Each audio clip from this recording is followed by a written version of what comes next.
place to catch up with friends, relax in a friendly atmosphere and enjoy great service and food, then Buckley's can offer a fun evening that the whole family can enjoy. In our bistro you can enjoy a selection from our extensive menu, including family favourites. On those sunny days, our alfresco is the perfect setting to enjoy a meal, catch up with friends, or watch your favourite sport on 2 large plasma TVs. Having a special occasion can be made easy by hiring our newly renovated function rooms. Buckley's, a venue of class that provides all your entertainment and function needs. And welcome back. Yes, and we've got a lot of footy action to get through this morning as yet. But first of all, ladies and gentlemen, girls and boys, the mums get all excited out in the kitchen, boil the jug, the kids get the Wheaties out, Dad sits down and reads the paper because it's time for that very, very favourite segment that everybody loves, Dale's Under 18s. Here's Dale. Good on you, Dick. Thanks very much. Yeah, look, some surprising results again this week. And Belmont Lions, after having a positive start to the year, they were beaten by Inverleigh in their seniors and under-18s here. So 17-9-111, they were defeated Belmont Lions 3-5-23. Muir got 7. Elford and Brown both kicked 3. And for the Belmont Lions, Whelan 2 and Johnson 1. Better players for Inverleigh, Brackley, McConaughey and Muir. And for the Belmont Lions, Straw, Ellis and Savickas were their better 3 players. Belpost Hill, finalists last year, but East Geelong, they turned the ball game around for one this week. 7-16-58, they defeated Belpost Hill 2-4-16. Goals for the Belpost Hill side of the home side. Martinu and Isaacs both got 1. Their better players, Reid, Sulix and Smith. And unfortunately for the East Geelong side, I haven't got some details here, but hopefully in the next coming weeks we'll see a few more details come through. Out at Corio, they played the Werribee Central side, and Werribee Central's again established themselves as the league leaders or the ladder leaders along with Thompson. But 10-14-74 were too good for Corio, 4-4-28. Gamble, Camilleri, J and S both kicked 2. So and Cullen 2 for the Corio side. They're better players for Werribee Central's Ellis, Vasiljevic and Gamble, and for Corio, Marshall, White and C. Burke. No relation, Jake? No relation. That's right. Out at Winchelsea again, good to see them up and running with their under-18 side. Not good enough this week, unfortunately, but we got them this week, so let's hope we can get ourselves on the board. But Thompson 16-21, 117. Winchelsea 2 goals, 1-13. Better players for Thompson, Brown with 9. Yeh and Tilson both with 2. Winchelsea's sole goal kicker was Linky with 2. Better players Clark, McFarlane and Hodgson for Thompson. I don't know how Blake can kick 9 pigeon, not getting the best players, but obviously you're trying to hide him from us. But Brown with 9, unless it's Jay Brown and Jay Clark are the same bloke, I'm not too sure. Better players for Winchelsea, Linky, Mawson and Dunkley. And the final game was Bannockburn versus North Geelong. We played out at Anarchy. North Geelong having not quite the full team, but still far too strong for Bannockburn. 12-12-84 defeated Bannockburn 7-8-50. Kingwell kicked 5 and...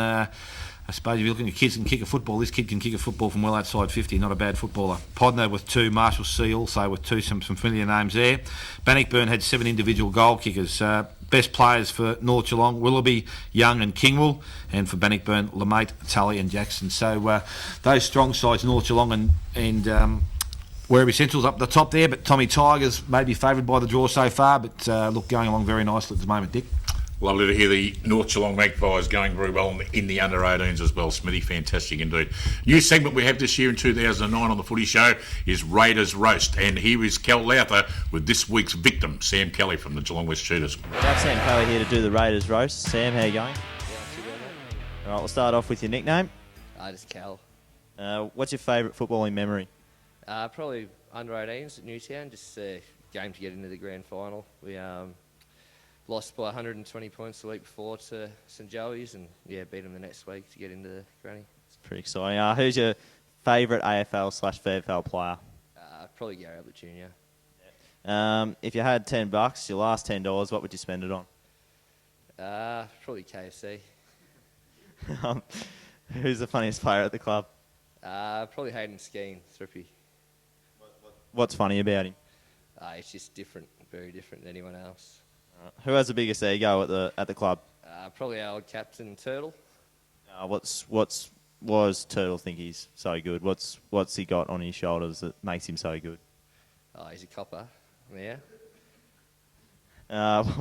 What's your favourite band ever? Ever? Bloody hell, I wouldn't know. Probably at the moment, probably Kings of Leon. And if you had three people to invite to dinner, who would they be? Probably our president, Darryl Craven, Gary Ablett Jr. and Sam Newman. All right, thanks very much, Cowley. Thanks a lot.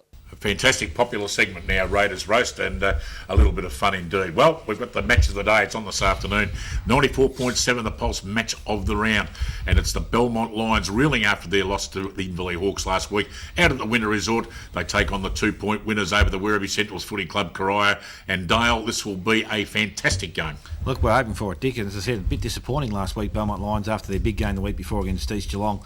Marcus Forbes not in the side this week, and I don't think one bloke would make that much difference. I suppose we expect that their body size against the smaller Inverleigh boys last week would have been sufficient, especially in those conditions. So they'd be disappointed, and I suppose Corio now have got to go back and face a much more determined Belmont Lions side.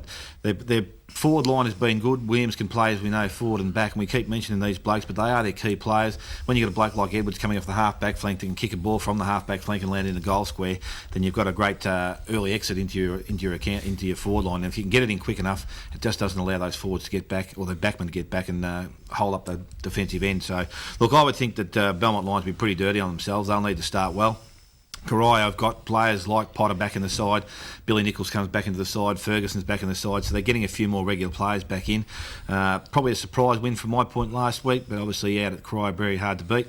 I would expect Belmont maybe just to hold on there this week, Dick, I think. Jake, I think Smithy summed it up there. They'd be pretty savage after that loss last week. Yeah, well, it come from nowhere. I didn't expect Inverleigh to get anywhere near them, but they've obviously pipped them at the post there. But yeah, it should be a great match today. Obviously, as Dale said, Corio starting to get a few players back, and I noticed that Jed Potter, first game back, was straight into the best, so he's obviously not lacking fitness or anything like that, and Nichols kicked 4 goals, so they're obviously not going to take too much time to get back into form. But the likes of Murphy and Harmy Williams are also, they've come into the side, and Williams will be better for the run over the last 2 weeks, and Murphy's been kicking goals, so there should be great matchups all over the park, but you'd have to say Belmont at home should get the job done.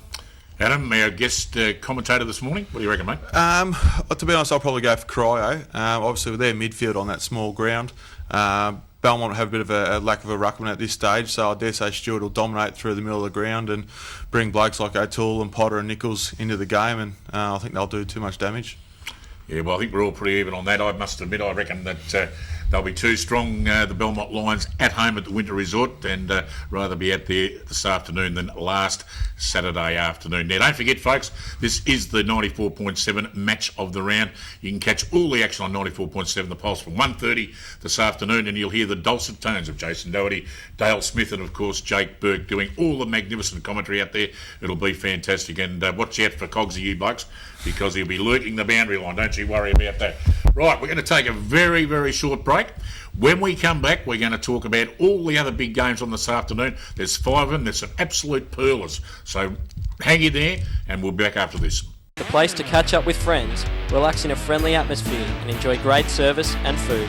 Then Buckley's can offer a fun evening that the whole family can enjoy. In our bistro you can enjoy a selection from our extensive menu, including family favourites. On those sunny days, our alfresco is the perfect setting to enjoy a meal, catch up with friends or watch your favourite sport on 2 large plasma TVs. Having a special occasion can be made easy by hiring our newly renovated function rooms. Buckley's, a venue of class that provides all your entertainment and function needs.